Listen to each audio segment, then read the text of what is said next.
தேவ பிள்ளைகளே, தேவனுடைய வார்த்தையை கேட்போமா? என் ஜீவனுள்ள நாளெல்லாம் நன்மையும் கிருபையும் என்னை தொடரும். சங்கீதம் 23:6.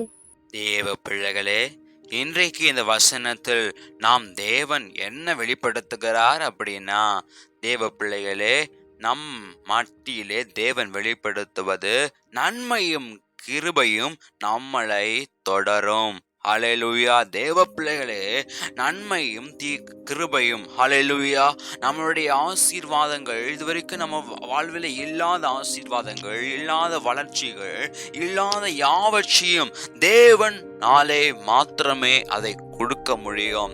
இன்றைய முதல் தேவன் நமக்கிட்ட சொல்வது என்னவென்றால், நம்மகிட்ட என்ன சொல்றான்னா, நன்மையும் கிருபையும் நம்மளை தொடர போது, ஆசீர்வாதங்களும் எல்லாவற்றையும் தேவன் நம் மத்தியிலே கொடுக்க போகிறார். இந்த உலகத்திலேயே பெரிய ஆசீர்வாதம் என்ன தெரியுமா?